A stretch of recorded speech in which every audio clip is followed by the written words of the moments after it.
I've known Emily Hsu since she first started teaching Buddhist philosophy and meditation at the Tse Chen Ling Center for Tibetan Buddhism 15 years ago in San Francisco. She's a lucid, humble, and kind teacher who speaks from both deep education and rich personal experience. Emily and I got together in person recently to talk about the Buddhist view of the mind, what the mind is, how understanding it helps us to better manage disturbing emotions, and even how understanding our mind helps us to better understand reality. Emily Hsu completed FPMT's 7-year master's program at Institute Lama Tzong Khapa in Italy in 2004, a condensed version of the Tibetan Buddhist Geisha studies curriculum, which qualifies her to teach subjects normally taught only by Tibetan Buddhist Lamas. She has served as the resident teacher at California's Ocean of Compassion Buddhist Center and has spent long stretches of time in solitary retreat, deepening her practice.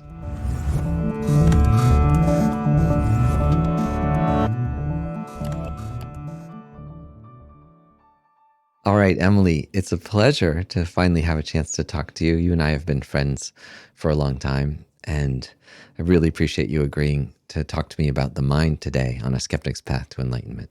Oh, well, thank you, Scott, for inviting me. I'm really happy to talk to you about this very interesting subject. I find it one of the most interesting subjects. So I wonder if you could start out just by telling us a little bit about yourself and how you got into Buddhism and teaching Buddhism. Well, I would say that, growing up, I grew up in a family that external success was really important. I grew up in a family of scientists and engineers, et cetera. And so I was kind of expected to follow that path. And I did for some time. I graduated in engineering, then I worked in high tech for 10 years. But I was always looking for something else, I really felt like I was living the life I was supposed to rather than life I wanted to.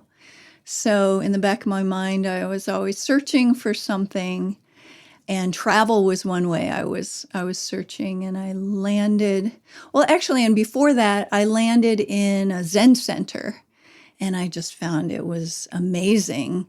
And at a certain point, I realized that I wanted to follow the path more deeply. And so then I went to Nepal to go trekking, and then I found Kopan Monastery in Nepal, which is a Tibetan Buddhist monastery that teaches courses for Westerners. And I landed in the month-long course, which totally changed my life. And I found that was what I was looking for, though I didn't know what I was looking for, but I got that aha moment. And then I changed my life. I left my job and I stayed in Nepal and India for a while. And then I went to study in a 7-year master's program in Italy to study Buddhism more deeply. And then when I came out of that, they told me that they expected me to teach, which was completely not my intention. But I tried. Yeah. And so I've been doing that ever since then. So since 2006, I guess I started teaching. And I'm still learning how to do it. Well, it's wonderful. I've really enjoyed your classes, and especially your approach to teaching the mind, which is a very formally delineated subject in Tibetan Buddhism. And that's most of what we're going to talk about today, hopefully. Can you start out by answering what is the mind? According to Buddhism, what is the mind? So the definition of the mind, according to Buddhism, is that which is clear and knowing, or sometimes translated as clarity and awareness. Right? So there's these two different qualities. And I'll talk about the second one first, right? The knowing quality or the aware quality or cognizing quality, right? So the mind knows its object, not necessarily in the sense of understanding it, but it cognizes the object or perceives or, experiences something. So the mind is, an internal experience. And then the second quality is clear or clarity, which there are different interpretations of what that means. But, in general, it means it's something that's not physical. And it's like a space in which we can experience objects, we can experience situations, etc. And can you talk about why it's important to understand the mind? Yeah. So I think the most important reason is that if we're wanting some kind of a deep, lasting happiness, right? A happiness that just doesn't come and go, and an inner well-being, something that's really stable, then we need to find it inside ourselves, right? Like happiness that's dependent on external circumstances is unstable, it's very fragile, and it cannot last, right? Because external circumstances change, relationships change, jobs change, things age, they break, they go away, right? So we live in a culture in which our happiness is so dependent on getting what we want, right? Having pleasure, having money, having status, etc. But then what happens when we don't get what we want, right? When things go badly, when pandemics come, then we become miserable, right? Which we've seen a lot, right? So in understanding our own mind, we can learn what are the states of mind or the factors of mind that bring about true well-being, an inner peacefulness, an inner strength, an inner stability. And we can also learn about those states that detract from that, right? Interfere from accessing our inner well-being, interfere with a peaceful mind, interfere with genuine lasting happiness. Yeah, so there's a study of minds and mental factors which, identifies and delineates which factors bring about true lasting happiness and well-being and which ones interfere with that, right? Another thing that I want to mention is that according to Buddhism, the mind, our mind is fundamentally pure. And we all have infinite potential, right? Infinite inner potential, right? To achieve a lasting happiness and well-being. So any kind of obstacles we have in our mind, any negative mental states we have are not intrinsic to the nature of our mind, but they're like clouds in the sky. They come and go, and we can all reduce them and even ultimately eliminate them, and then attain a state of genuine, lasting peace, happiness, well-being, and even enlightenment and freedom from suffering forever, which may sound like it's science fiction, but it's something that, according to Buddhism, is possible. And I think it is, I'm not just saying that, but I think it is. So the emphasis in Buddhism is more finding inner well-being, stable, long-lasting well-being, rather than chasing temporary pleasures, right? Because the external things can only bring us pleasure for a certain amount of time. And then we want something else, and then we want something else, and then we want something else. And so it's a never-ending cycle, and it will never bring us final satisfaction, lasting satisfaction, the external things, right? So if we want stable happiness, we have to look inside. Yeah. And that's really one of the fundamental principles of Buddhism, is that things do bring us some pleasure and joy, external phenomena, including nice things like a partner and family, but you can't argue with the fact that they don't last one way or another, right? It's not that those things don't have a good side. It's just that they're impermanent, right? Right. And we don't like to think about that, right? And when we avoid thinking about it, then we're so unprepared when things do change or when we do lose something that we really care about. You mentioned that the fundamental nature of the mind is pure, which is one of these very inspiring, powerful tenets of Buddhism. Could you talk about how you became convinced of that? Did you believe that right away when you heard that, or did it take some convincing? Yeah, I would have to say that I was very skeptical of that. That wasn't what I learned growing up. And I think that I became more and more convinced of that through my own meditation practice, right? As the mind settles more and as the disturbing emotions, become less powerful and less frequent, now we can see that the nature of mind is naturally peaceful. And then we also see that the disturbing emotions and the mental disturbances, they come and go. And then there's also a practice on the nature of mind, meditating on the nature of mind, where we're looking at the mind itself, and then we're actually looking at the ultimate nature of it being insubstantial. And that practice is very powerful for getting in touch, right, and seeing directly the natural purity of the mind and the potential for lasting peace and well-being. So you became convinced more through direct experience, which is also my own experience. There's not necessarily a logical argument, although there are logical arguments, but it was more through the direct experience that you became convinced. Yeah, and it's much more convincing, right? When we see it in our own minds, it's like, oh, okay, there's a purity in that mind there. Can we talk a little bit about these different mental factors? Because you talked about wholesome and unwholesome mental factor, or you talked about constructive and unconstructive mental factors.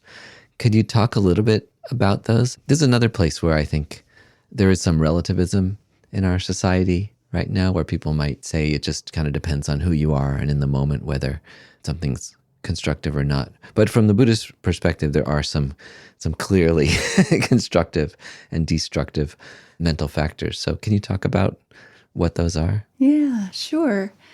So I like the words constructive and unconstructive mental states or mental factors because it doesn't imply good or evil, right? In Buddhism, we're not talking about good or evil. We're talking about unconstructive mental states, and they're called unconstructive because they bring about undesirable states and circumstances, right? They bring about agitation and disturbance in our mind. They obstruct the peace of our minds. They obstruct the clarity of our minds, right? So then we can't see what is a good course of action, right? When we're in these unconstructive mental states, because we're stuck in some tape that is running through our heads that's maybe not so helpful. So they agitate the peace of our minds, and then they lead us oftentimes to unhelpful behaviors where we may say something snarky to a person we care about or even try to hurt somebody. So those are unconstructive states because they bring about unpleasant results for ourselves and often for others. Yeah, it's not about good and evil. It's about cause and effect, what effect it brings about, right? And then the constructive mental states do the opposite. The constructive mental states bring about a peace of mind, right? A wellness of mind, a wellness of being, and help us progress along the spiritual path, help bring about a long-term and deeper level of happiness and well-being. So then naturally we want to cultivate more of the constructive and stay away from the unconstructive or reduce the unconstructive when we actually see the effects, right? When we see the effects in our lives, we see the effects on our relationships, we see the effects on our mind. So that's a useful way of going about it, right? Like the Buddha said, don't just believe what I say, test it out for yourself and see if it's true. So this particular presentation has been very helpful to me. And if we want to make spiritual progress, like the teachings say, it's important to know what to practice, right? What to cultivate and what to leave behind. And I find that one of the problems is that our habitual tendencies is to seek immediate pleasure, right? Temporary pleasure. But searching for temporary pleasure, grasping at temporary pleasure may do exactly the opposite. in a lot of cases, right? Instead of bringing about deeper wellness, it creates further problems in our lives, right? So we need to distinguish between deep wellness and temporary pleasure, and what do we really want? What do we really want to pursue in our lives? I think is a big question. What's really important to us? And it's not mutually exclusive, of course, but, where do we want to put our priority? We can have temporary pleasure and seek deep, lasting well-being at the same time, as long as it's not destructive. Yeah. Well, one of my teachers once said, the more you see reality clearly, the more you actually enjoy pleasures because you're not clinging to them and craving them the way we normally. Sometimes we don't even enjoy the thing that we're craving because the craving hurts so much. Right. Yeah, exactly. So some examples maybe of unconstructive mental states or unconstructive mental factors. So there's three main ones. Probably your listeners have heard about, right? The three poisons or the three root afflictions that bring about all of the other disturbing emotions and bring about, according to Buddhism, the pain and suffering in our lives and our problems, right? So the first one, I'm not sure how to translate it, maybe like grasping desire, or grasping attachment, right? So this is, to put it simply, is being caught up in an object of desire, right? Like being fixated on, perhaps being obsessed with our object of desire, right? So being bound by that object of desire, and where our happiness depends on getting what we want, right? Our peace of mind depends on getting our object. And so the mind isn't able to rest and relax unless we get that object and keep that object or that person, So it can be an object, like the newest iPhone or, a Tesla, or it could be a person, of course, or it might be money, status, reputation, and it might be attachment to loading the dishwasher in the right way, right? So the object of attachment can be almost anything, or desire can be almost anything. Can I ask you a question about that with desire? Because you can desire something quite beneficial too, right? Like you could desire for a more just world, like so much that it makes you upset, just the same way you desire for an iPhone or your partner. Or you could even have a really strong craving for spiritual development or enlightenment, like even to the point you get frustrated. Can you talk about that? Because it's sort of obvious with desire when, it's something we think maybe it's just materialistic, a new car or something like that. But what about when it seems something really quite just or good? Is it still irritating our mind then? And is there a way to strive for that without that kind of craving desire? Yeah. I mean, that's a really good question. So there's two different mental factors that are talked about. There's the disturbing emotion that we're talking about here, right? The grasping desire. And then there's something called aspiration, right? And aspiration is something that's healthy, right? We can aspire for a more just world. We can aspire for more spiritual development, right? We can aspire for enlightenment. But when it starts agitating our minds, then it's starting to move into the disturbing emotions realm, right? Because, we're grasping onto it so hard that our mind is tense, right? Our mind can't be peaceful. And when there's the grasping there, the mind cannot see the useful, the helpful course of action, right? We have to have it a particular way. And when we're disappointed, when things don't go the way we'd like it to go, or as we see, right, with social justice, right? There's ups and downs, right? There's steps forward, there's steps back. And if we're grasping too hard, then we may get enraged, or we may fall into despair, or, we may burn out and become apathetic. So in the long term, we try to have wholesome, helpful aspirations without clinging on so hard, right? We aim in that direction, and then we don't get so upset when there are setbacks. So that's the idea. Not so easy, but I think it's really important for us to try to cultivate that, because we see there's so many big problems in the world today, and we need to all try to contribute, in a positive way to solve those problems. And if we give up, then of course, the problems won't get solved. So we need to try to be in it for the long term. And that's what's nice about this Buddhist model, is that you have this precision of the difference between desire and aspiration. Because like you're saying, the desire has all these negative side effects. Even though it might seem propulsive and energizing, you can get burnt out, and you could, do something that's actually quite counterproductive or destructive. Whereas aspiration, you could keep going, right? I guess that's what you're saying. And I suppose the fear that people would have is, if I don't have that craving, I won't be as effective. But I suppose that's not the case, really, right? Yeah, it's true. I mean, it's easy to fall into kind of one and two extremes, either grasping, craving, needing to have, versus not caring at all, right? So we try to find a more middle way.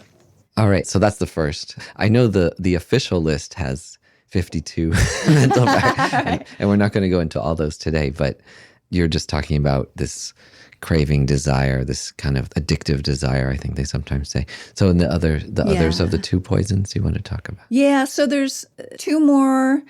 So the second one can be called hatred. Sometimes they say anger, but I'd like to qualify that with harmful anger, the anger that wants to lash out, right, to harm. There can be, I believe, a constructive anger, like the anger of, that's not okay, right? Racism is not okay, and climate change is not okay, right? That can motivate, constructively, it can motivate positive action, right? But here, when we're talking about the unconstructive mental states, we're talking about more of an aggressive state of mind, a hostile state of mind that can't bear a particular situation, or can't bear a particular person, or can't bear being treated in a particular way, and thus has the urge to lash out or to harm or to hurt someone. I always think of this one as like being similar to a volcano just about to erupt, right? That's how my mind feels if I'm in this mental state, right? So when we're in this aggressive mental state of wanting to lash out and hurt and harm, then it easily leads to actual physical or verbal harm, right? I mean, and we see that with gun shootings and wars and all sorts of violence, etc. So, of course, that's not helpful. Yeah. So it's not just a sense of injustice or wrong, which is not really anger. It's actually an important warning. It's a sort of a healthy warning that something's wrong in the world. But it's when that transforms into wanting to harm. Is that what you're saying? Yeah, right? That's when it really becomes unconstructive and unhelpful, unwholesome, whatever. Yeah, exactly. And it's important to distinguish between those two, because I think often in Buddhism, people just think anger is bad. So then there's this indifference that can develop with regard to the injustices and the abuse in the world. It's like, well, I'm not supposed to get angry, right? But actually, His Holiness the Dalai Lama has actually mentioned, get angry, stay angry, at social injustices, right? But we just have to be careful not to let it slip into lashing out and wanting to harm.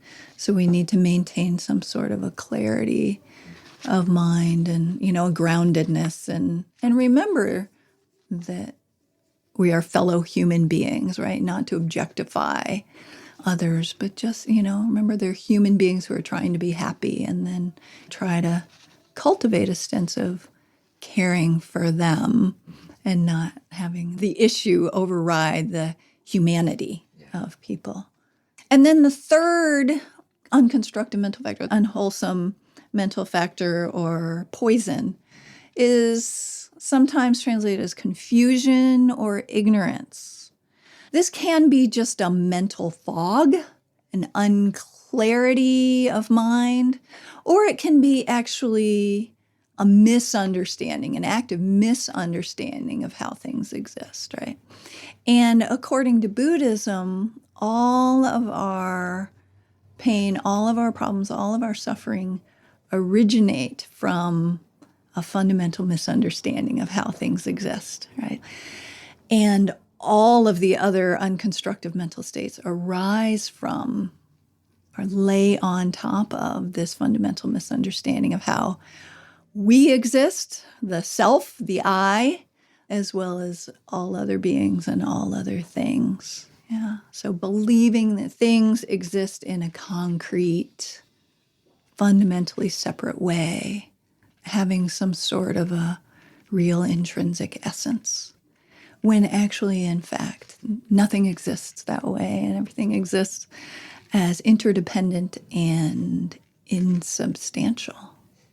Yeah. So that's a big subject. We can't get into, the details of that. But that one is supposed to be the root of all the others, right? And I think that gets confusing for people who are new to the Buddhist way of thinking. The first two are quite emotional and meaty and relatively easy to understand, but then the last one, can you talk to that a little bit, of how is ignorance the root of all of our other destructive mental factors? Yeah, and this is very difficult to understand. So to put it simply, maybe as simply as I can, right? So the other destructive mental factors, such as hatred or this grasping desire, are always, and I mean always, exaggerating something. I mean, I find it really interesting when I first got it, that all of these unconstructive mental factors, these mental afflictions or these disturbing emotions, first of all, they're a result of thinking, right? Our conceptual mind thinking. And second of all, distorting something, exaggerating something. So if we think about, like, if we're angry at our friend or angry at our partner, right? If we think about how our partner appears to us or our friend appears to our mind, they appear as being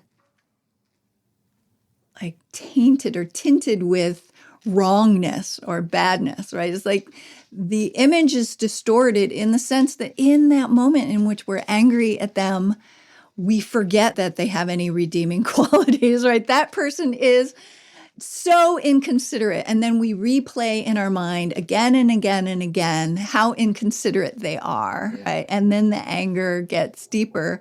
And then we forget all the times they were considerate. And when we're in that state, right, and if a friend comes up and says, oh, well, they're not such a bad guy, like, we're not open to hearing it. There's like this refractory period in which we're not open to hearing evidence to the contrary to the tape that's running in our minds, right? So we're exaggerating the negative qualities, right? When we're in hatred or anger, in the unconstructive anger. And similarly with an object of desire, right? Obsession, right? They appear as being so attractive, so beautiful, with no faults, right? Like if it's a person, we're not seeing that they're just a normal human being with annoying habits as well as good qualities, right? Or if it's, some beautiful object, beautiful shiny object, then we just see how wonderful it is. And we don't see, the downsides. And we certainly don't see that it's going to age and it's going to break and fall apart, et cetera. So there's an exaggeration. I mean, those are gross examples. And then there's always kind of a relationship to the me, the me that's going to be happy when I get that object of desire, or that me, a concrete me that was harmed or hurt or disrespected or misunderstood, right? And that concrete me actually doesn't exist, right?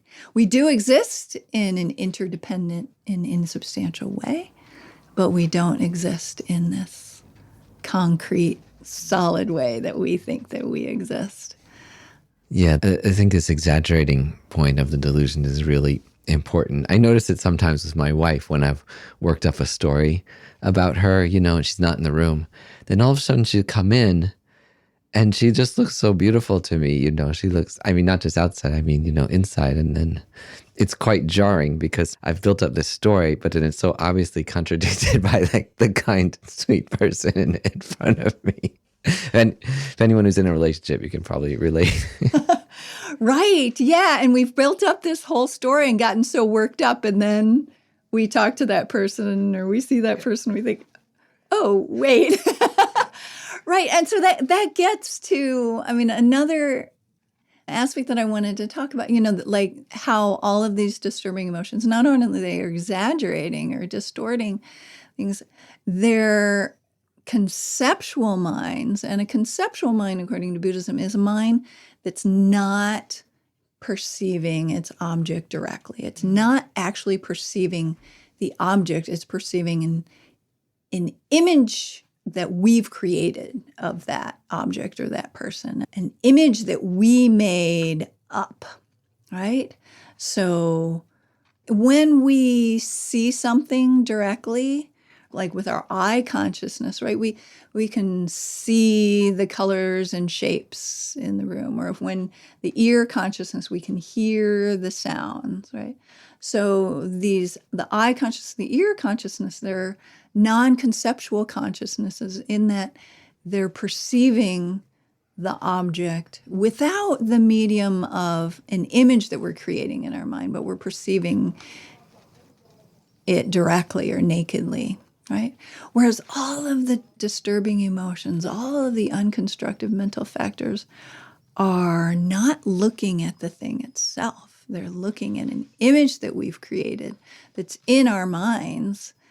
And that image happens to be very distorted and exaggerated when it comes to all of the disturbing emotions. So this is a very subtle and fairly complicated point about conceptual and non-conceptual minds. And, the way we talk about it in Buddhism, it certainly makes it seem like the non-conceptual kind of mind is a better one because it's less distorted. But can you unpack that a little? Because I could imagine someone hearing this and thinking, well, is there anything at all? Isn't that a kind of ignorance? Because you're not building up any concepts about what you're seeing. You're just letting it all flow through you. Like, isn't that how an animal perceives, or something like that, where they don't have any thoughts and concepts? So can you talk about correcting that misunderstanding? Like, why is non-conceptual closer to the truth?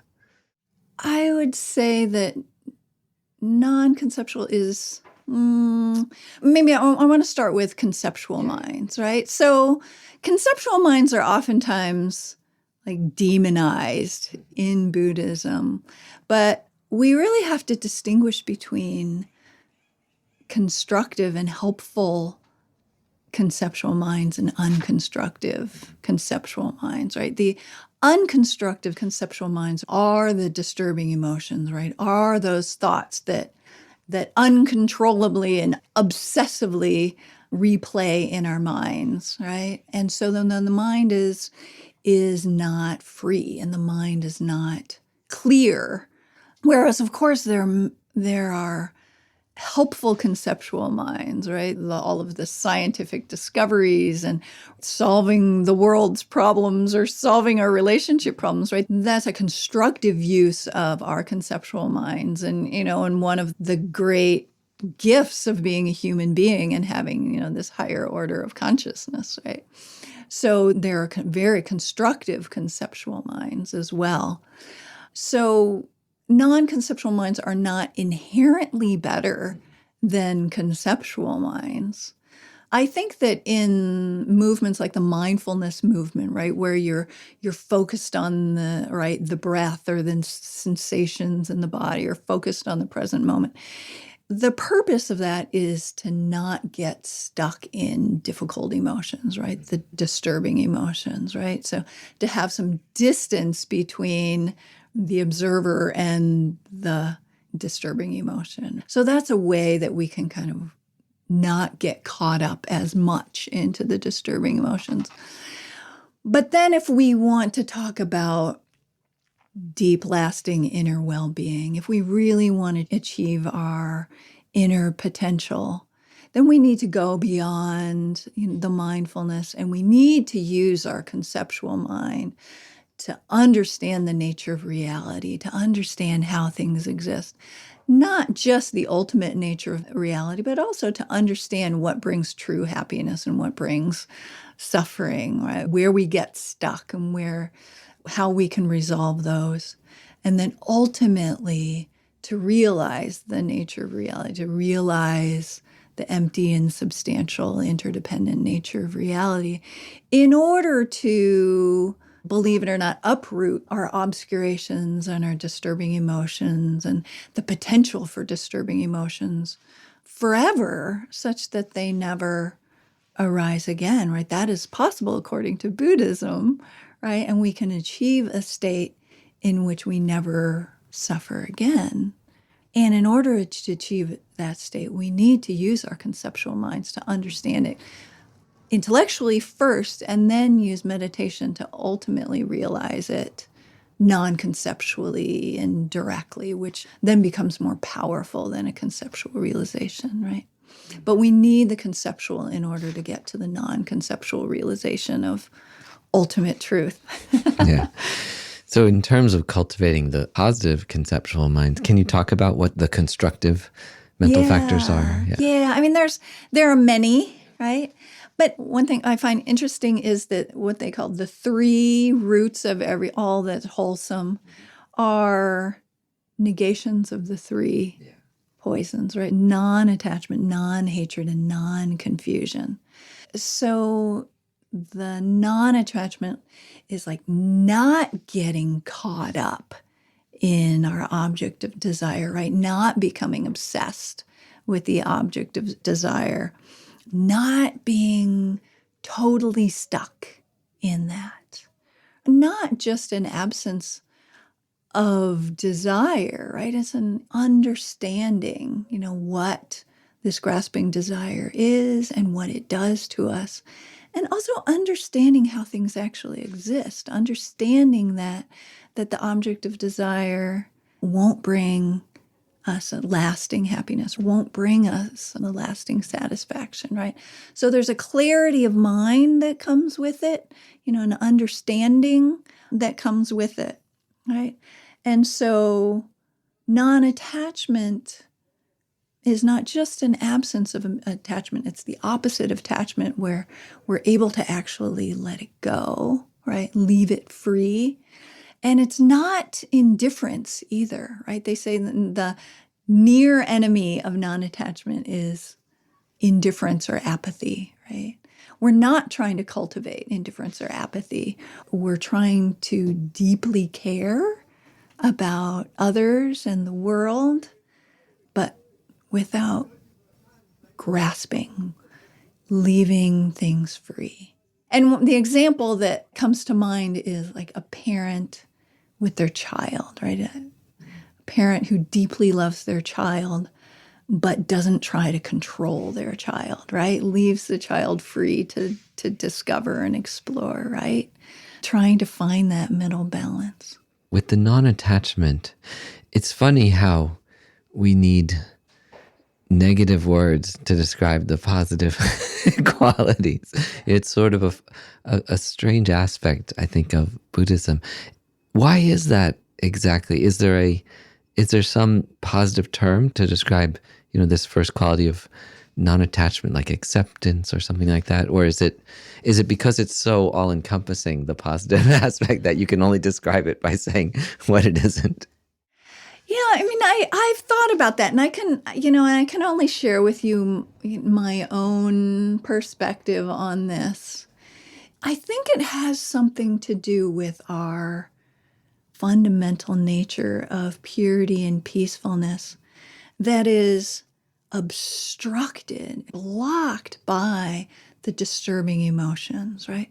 So in the absence of the disturbing emotion, there's a freedom, there's a joy, there's a happiness, there's a peacefulness. And so it's significant, right?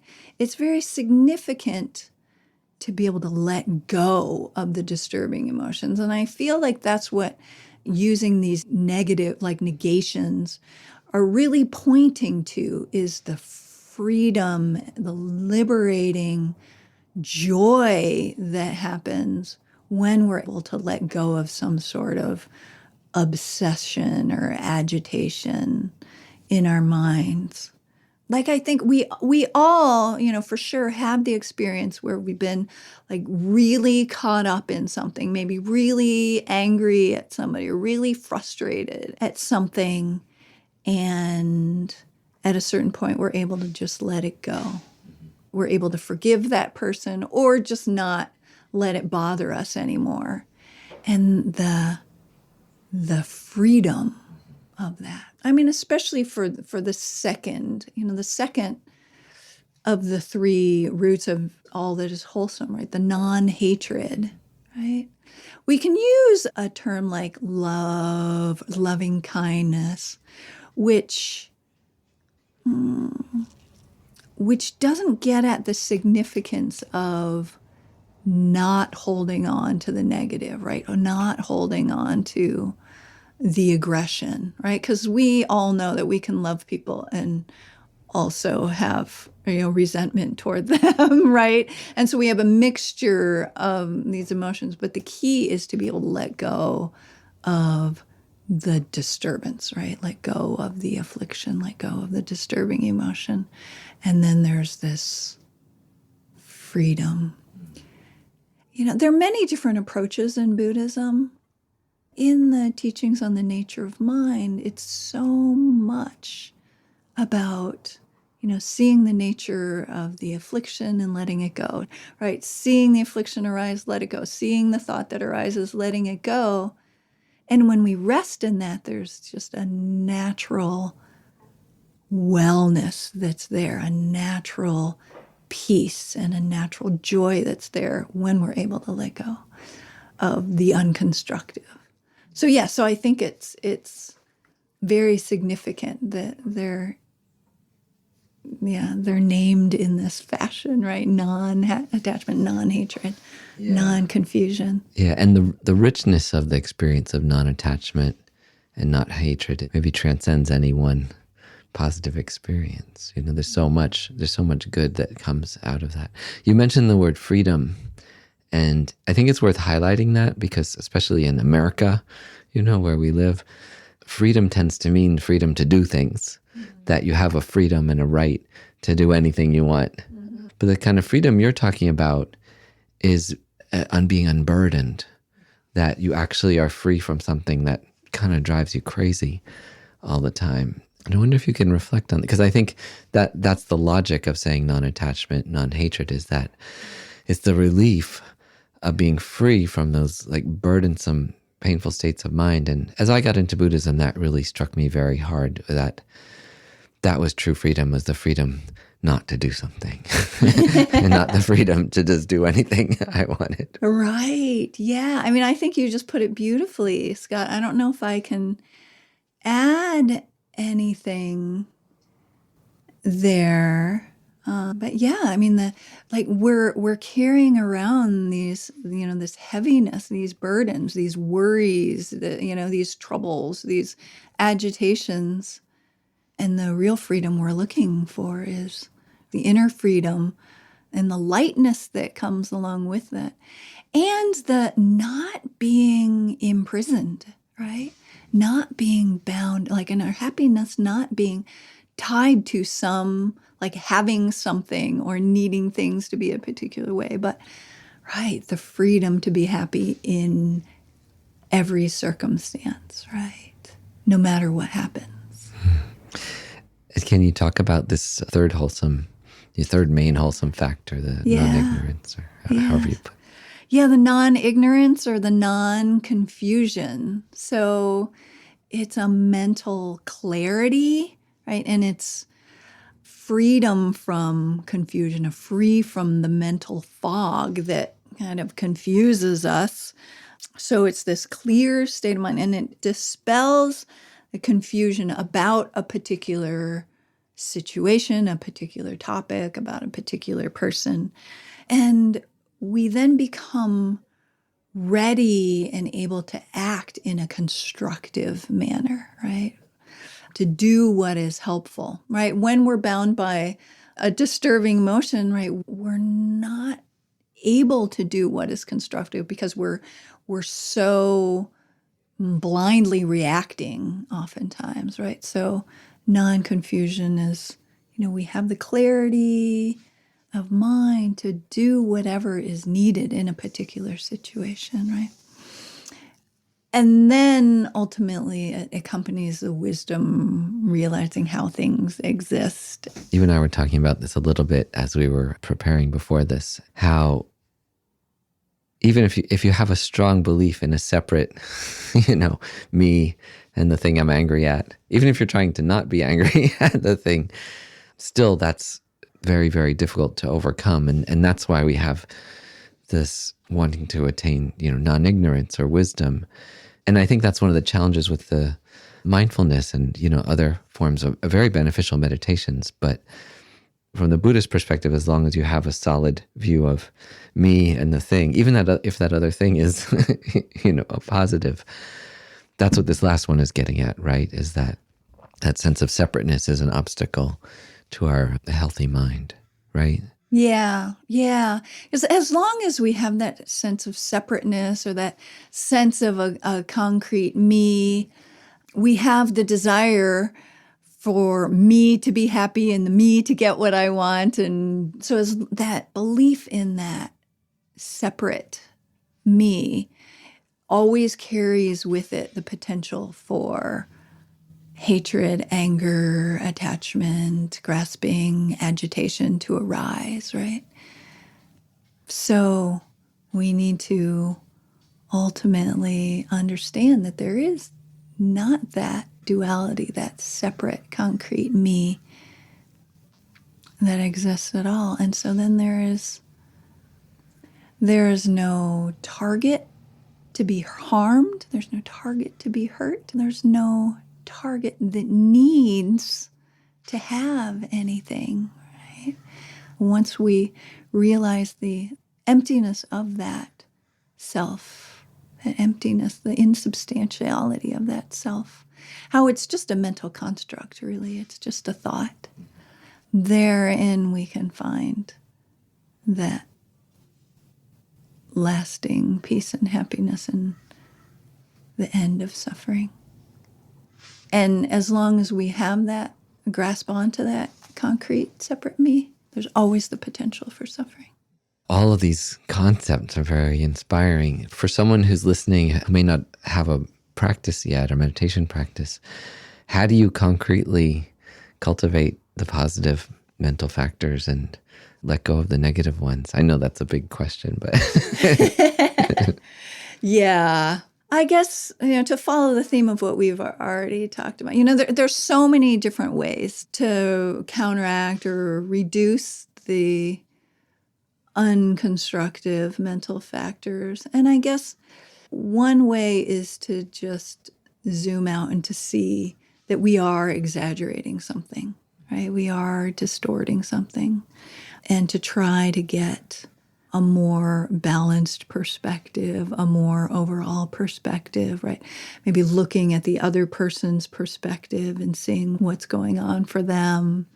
Or, remembering, right, if we're angry at someone, remembering their positive qualities. And of course, trying to communicate constructively is very practical and helpful. It's a big question, but I would say, just very briefly is to try to balance out our perspective And then another kind of just somewhat magical perspective shift that we could do is to look at the situation and to delete the me. Is a meditation that I often lead that people find helpful. So take the me out of it, it's just a person and not a me, and to look at that situation without a me in it and just see how it shifts things. It's an interesting experiment. You've agreed to lead a meditation that will run in the next episode following this one. Do you want to describe a little bit of what that meditation is? Well, I think what I'd like to do in that meditation is to just have us look at our minds and the texture of our minds as I give different prompts for different mental states. So people can see for yourselves if this mental state is constructive or unconstructive. So maybe you can see for themselves what the effect that particular state has on their mind.